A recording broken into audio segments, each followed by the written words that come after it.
อบไปสิเนาะก็จะให้ไปมอบให้การจะตั้งเพิ่นออกไปรออยู่ข่อยเอาแล้วมาส่งนี่คือหน้าที่นี่ข่อยเอาเรามาเนาะแล้วแต่การจะตั้งเพิ่นสิเฮ็ดเราอยู่บ้านนี้ได้บ่พอเลยแม้ก็จะให้เจ้าวันพาไปได้บ่นะให้ข่อยพาไปเดี๋ยวว่าจะมอบให้ทางนั้นนะย่านว่าสิให้ข่อยรับผิดชอบนี่ข่อยบ่รับผิดชอบเด้อบ่พอเด้อมีแต่ไปเว้ากันอยู่พุ่นนะลูกผู้ชายเนาะให้สิว่าแบบนี้มีแต่ว่าตัวที่เจ้าพิษเจ้าพิษมากกระทบในตอนไอพรเจ้าบ่อยู่เลยเจ้าขอโทษแล้วแม่นเลยขอโทษแล้วมึงรู้ตัวจริงที่เจ้าเฮ็ดผิดไปก็คือมางกระทบนี่ขอโทษนะครับขอผิดเมื่อง้าขออ้ายดีๆขอโทษอ้ายดีๆเนาะคือว่าเคยอยู่ร่วมกันแล้วก็เคยซอยเจ้าคือว่าบ่ได้อยากสั่งอยากเครียดกันคือว่ายังฮักแพงกันคือเก่านะแต่ว่าบ่ได้เครียดได้ช่างอ้ายเพิ่นบ่คือข่อยก็บอกไปแล้วก่อนหน้าข่อยสิมางข่อยก็ว่าอ้ายเอ้ยหันเจ้าอยากอยู่เจ้าขึ้นไปอยู่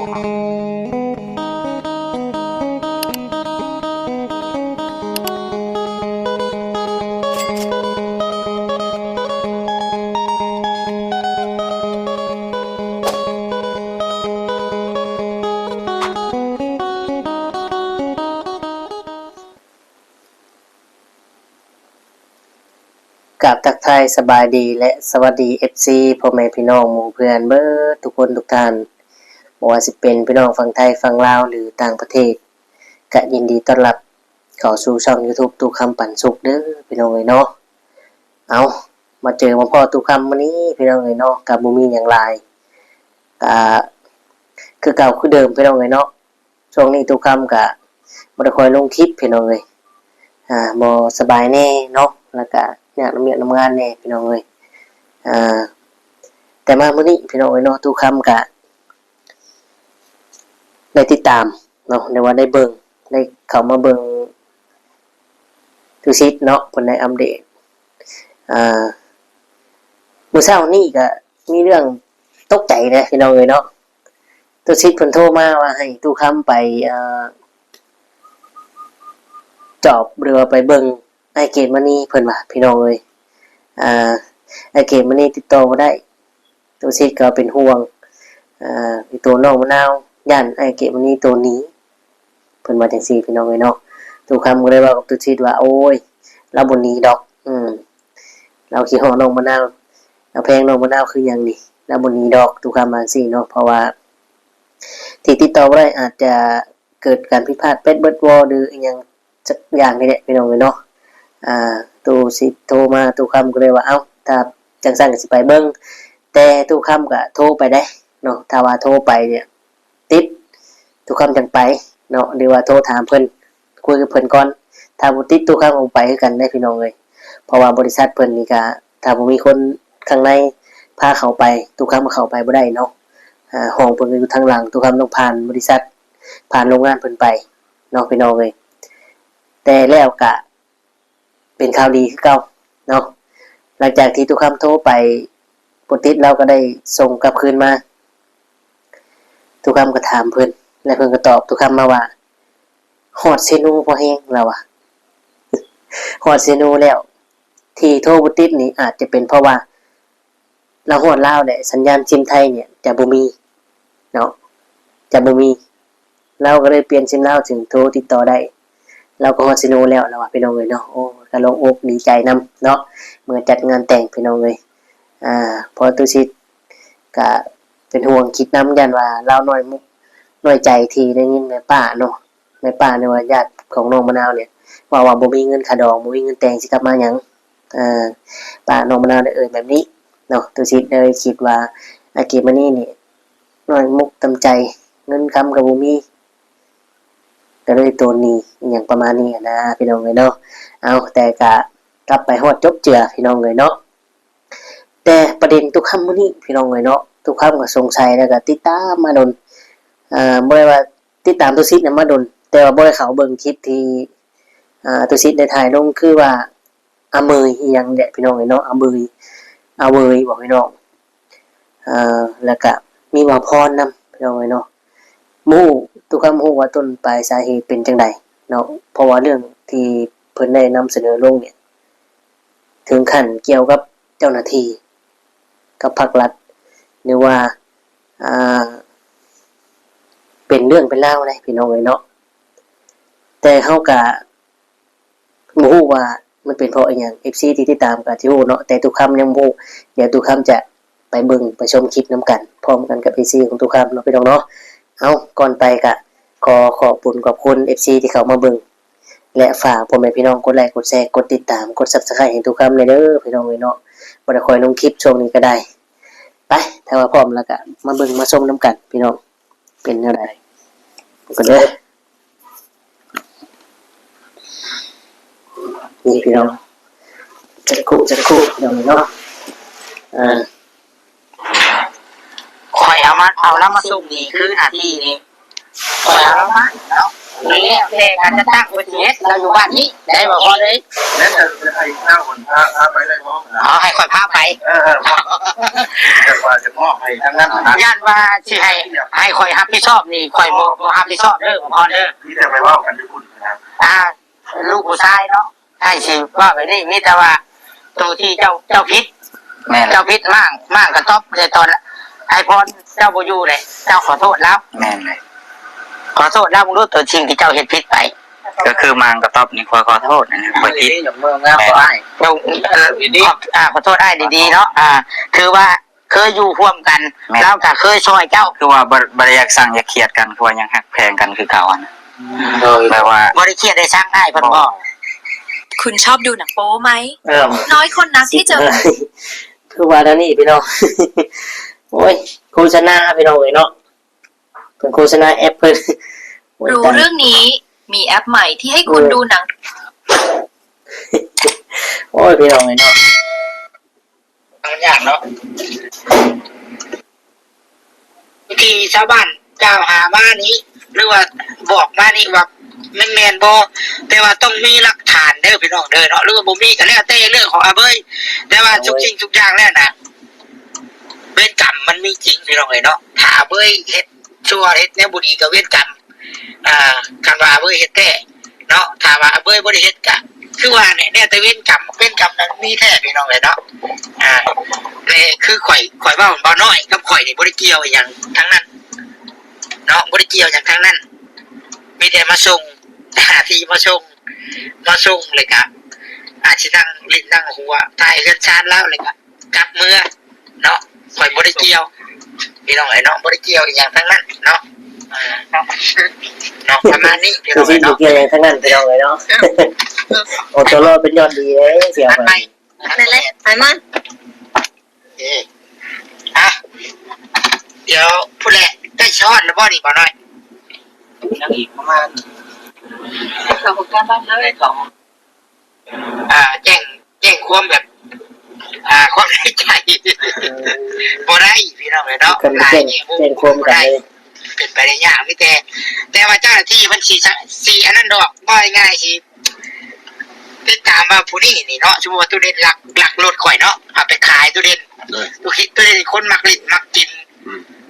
เหล้ากินเบียร์เจ้าหน้าที่เพิ่นถ่าสลัดนะถ้าว่าบ่เป็นเฮ็ดเวียกสลัดนั่นเพิ่นสิติดตามดอกเพิ่นสิฮู้ดอกลูกบ้านเพิ่นแต่ละคนน่ะเป็นจังได๋ในบ้านแล้วสมมุติว่าตู้เด่นเนาะคือมันโคกนี่เพิ่นฮู้รถไปรถเสียงดังเก่งนี่มีภายใน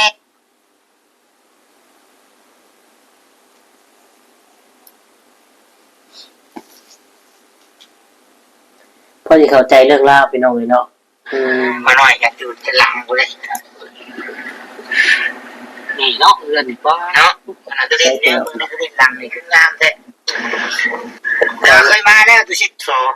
ขออนุญาตรีวิวไปพี่น้องเลยเนาะ เนาะตายสบายดีเด้อมันทุกคน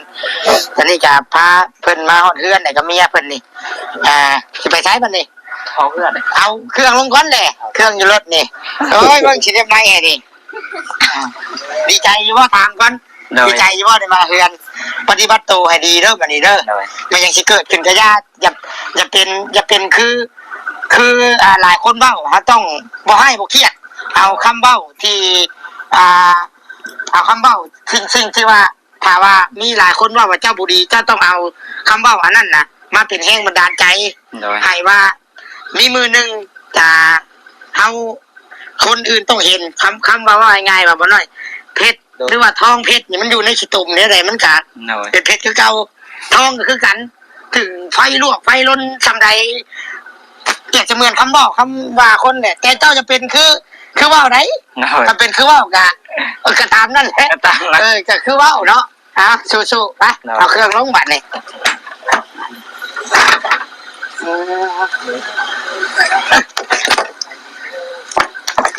อันนี้บ่าวน้อยเป็นคนผูกแน่นี่ ไม่เป็นคนพูด บ่าวน้อยต้องเป็นคนแกะ ค่อยแก่ก็ได้ แกะได้บ่ แต่อยู่ แกะเอาเสือแขนยาวผัวเจ้าบ่เอากระเป๋าพร้อมเอาแล้ว เอาเมื่อก่อนให้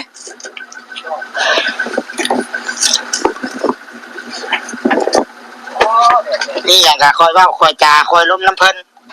แม่นแล้วไปชาล่มนักเนี่ย บ่ให้ ใครอยากชาล่มบ่ได้อยากเครียดอยากหายไผนะ เครียดบ่ให้ตัวใดผิดเฮากะยอมรับตัวใดบ่ผิดเฮาก็ว่าเฮาบ่ได้เฮ็ด แม่นค่ะ สะพางพร้อมแกะ ตอนแง่บ้านได้ใช้เงินบ่นะ สบายดีอ้ายเพิ่นแน่ตัวนี้สบายดีเด้อบัดตัวใดดีตัวใดนะ โฆษณาพี่น้องเนาะ มุ่งหน้าสู่รัตนครที่เกี่ยวกับมีระบบสื่อสารผ่านดาวเทียมถ้าสามารถใช้อินเทอร์เน็ตไร้สายได้ขอให้เดินทางประสิทธิภาพค่ะประชามังกรคะเธอเองแฟนของคุณจบปริญญาเอกแล้วฉันจัดการไปสายครบยื่นข้อเสนอให้เธอตามที่คุณสั่งเอาไว้เรียบร้อยแล้วค่ะแล้วก็เชิญเธอรับตำแหน่งผอ.ฝ่ายการตลาดเงินเดือน30 ล้าน โอ้ยโดนแค่นอก เซ็นสัญญารับตำแหน่งคุณลงจากเครื่องก็สามารถไปร่วมงานได้เลยนะคะ ดีขอบใจมาก ประชามังกรค่ะค่ะแฟนคลับมาของอนันตนครแพร่สัมพันธ์วิชาประธานพงษ์ไพศาลครบอยากได้รับการลงทุนจากวังมังกรมากคุณคิดว่า ส่งข้อมูลมาให้ผมดูก่อนเกลซี่ครับ เดี๋ยว สาววิจารณ์ โฆษณาโอ้ นี่เลย นั่นก็บอกเพิ่นแล้ว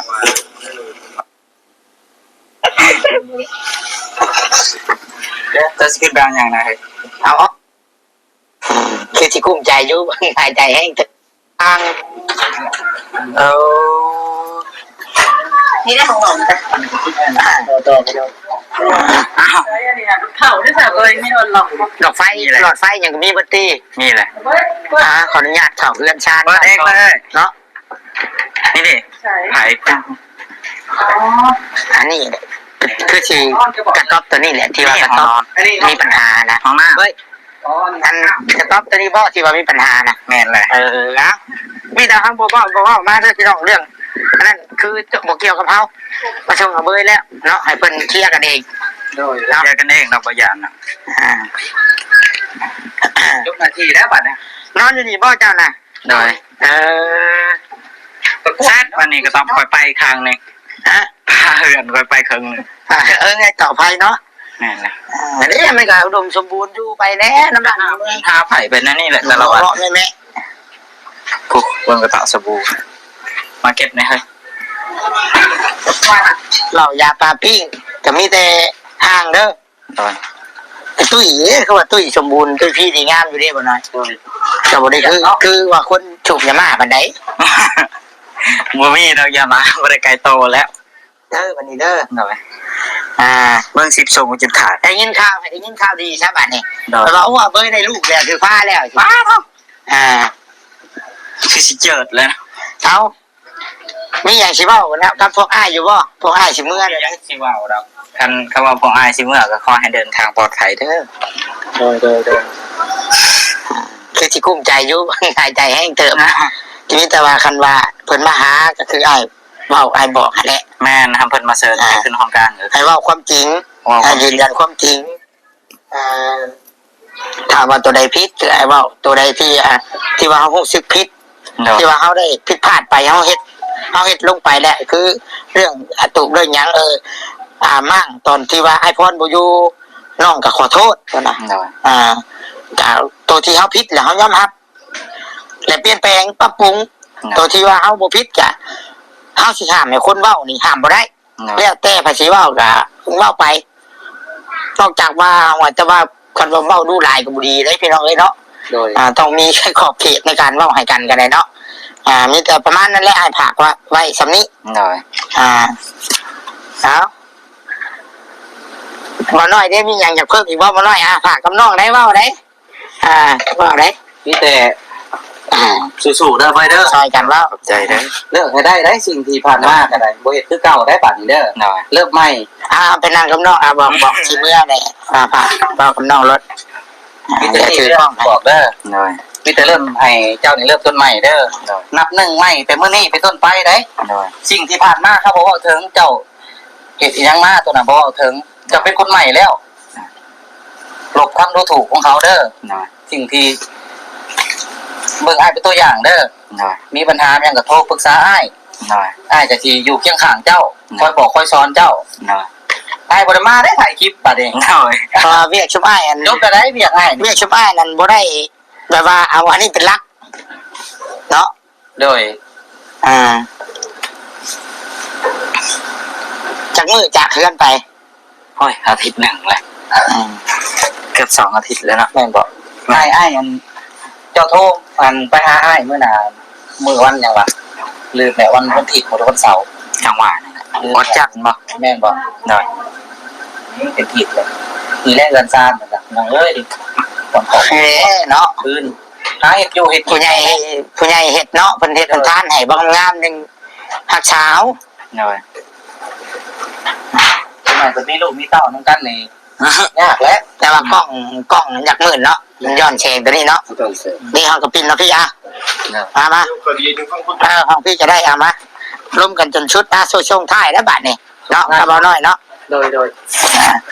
ขัดเลยบัด ทักว่า ได้ เอาทักอันนี้บัดนี้ก่อนให้กำลังใจคนเฮาสิดีสิชั่วสิผิดพลาดจะได้ก็ให้โอกาสกันเนาะมีแต่เริ่มต้นใหม่เด้อ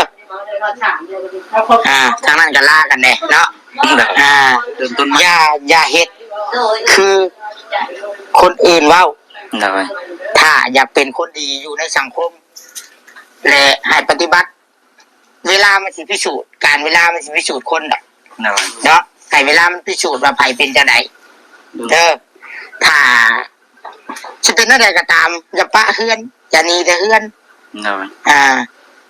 คันว่ามุกโทษเพิ่นเอาผิดกับไปเฮาตัวใดเฮาผิด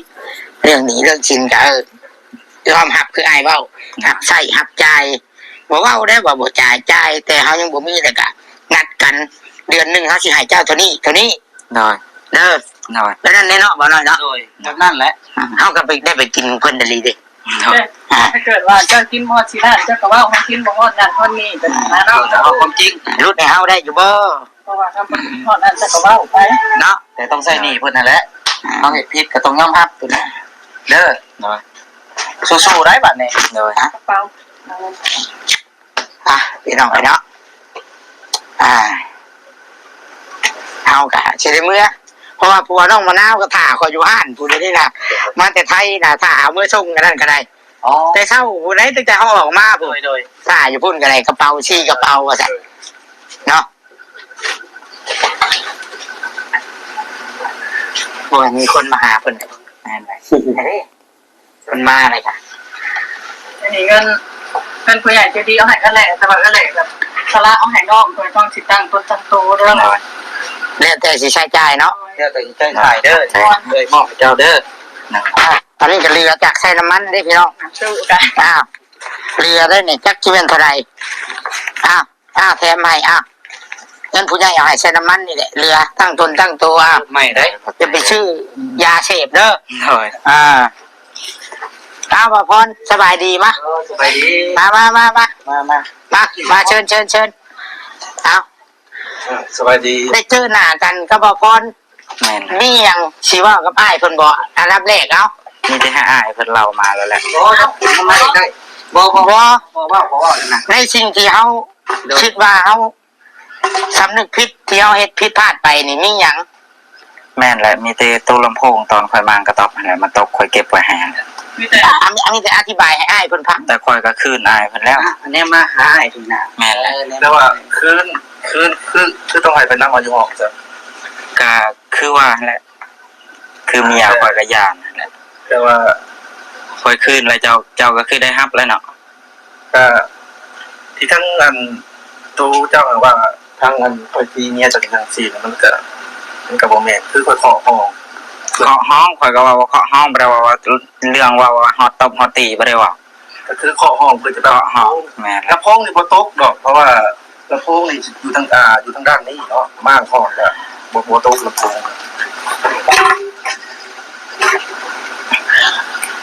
มีแต่ว่า คือแบบนี้ก็คือมามอบไปสิเนาะก็จะให้ไปมอบให้การจะตั้งเพิ่นพอเพิ่นรออยู่ ข่อยเอาแล้วมาส่งนี่คือหน้าที่นี่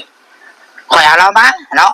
แล้วแต่การจะตั้งเพิ่นสิเฮ็ดเราอยู่บ้านนี้ได้บ่พอเลย แม้นก็จะให้เจ้าวันพาไปได้บ่นะ เอาให้ข่อยพาไป ว่าจะว่าจะมอบให้ทางนั้นนะ ย่านว่าสิให้ข่อยรับผิดชอบนี่ข่อยบ่รับผิดชอบเด้อบ่พอเด้อ มีแต่ไปเว้ากันอยู่พุ่นนะ ลูกผู้ชายเนาะให้สิว่าแบบนี้มีแต่ว่าตัวที่เจ้าพิษ แม่น เจ้าพิษมั่งกระต๊อบในตอนไอพรเจ้าบ่อยู่เลยเจ้าขอโทษแล้ว แม่นเลย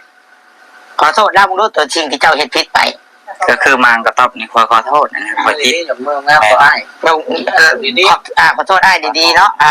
คือว่าเคยอยู่ร่วมกันเราก็เคยช่วยเจ้า คือว่าบ่ได้อยากสั่งอยากเครียดกันคือว่ายังฮักแพงกันคือเก่าอะนะ โดย แปลว่า บ่ได้เครียดได้ช่างอ้ายเพิ่นบ่ คือข่อยก็บอกไปแล้วก่อนหน้าข่อยสิมางข่อยก็เว้าว่าอ้ายเอ้ยหันเจ้าอยากอยู่เจ้าขึ้นไปอยู่ห้องเถิงข่อยบอก จิตใจตอนนั้นมันเป็นอะไรตอนมั่งตอนสิมั่งมันเป็นอะไรตอนนั้น จักคิดบ่ทัน เอาตัวเองบ่อยู่ เอาตัวเองบ่อยู่แบบว่าจำเป็นต้องมางหั้นนะแปลว่าจำเป็นน่ะเลย บ่ที่ทางโตทางโตเพิ่นนี่ก็ว่าม่างก็คือเพิ่นบอกลงหน้า บอกไว้ได้คือเมียก็ได้ยินว่า อย่างเช่นกระท่อมโตที่1ก็ม่างเนี่ยเขาไปถามเลยว่าม่างกระทมดินกันนะคำว่าแจ้งจะแบบว่าม่างคอยสิข้อม่างก็จะแบบที่ไปทางเพราะว่าในที่นี้เก็บขึ้นเก็บของออกนะอันนี้ก็คือม่างตอนเวลาบ่อยู่นะตรง ถ้ามีแฟนแล้ว อย่าโหลดโอมีมาเล่นเด็ดค่ะ โอเคพี่น้องเอ้ยโอ้ยเนาะเรื่องราวกะหลายคนก็สิฮู้เลยเนาะมีตุคำเนี่ยบ่ฮู้พี่น้องเอ้ยอาจจะเป็นเรื่องที่เข้าใจผิดแล้วก็ถ้าว่าเสพยานี่อาจจะหลอนยาก็มีพี่น้องเอ้ยเนาะเอาสำหรับคลิปนี้ก็ประมาณนี้เฮาก็นั่งเบิ่งนั่งชมนํกันพี่น้องเอ้ยเนาะมันก็ยาวเติมนึงแหละเบิ่งก็ชัดเจนในบ่ชัดเจนเนี่ยก็กลับขอโทษขออภัยในเวลาเด้อเนาะพี่น้องเนาะขอขอบคุณกับคนในหลายที่เขาเบิ่งมาชมกดไลค์กดแชร์กดติดตามเนาะและกด Subscribe ให้ขอบคุณคนในหลายเด้อพี่น้องเอ้ยเนาะ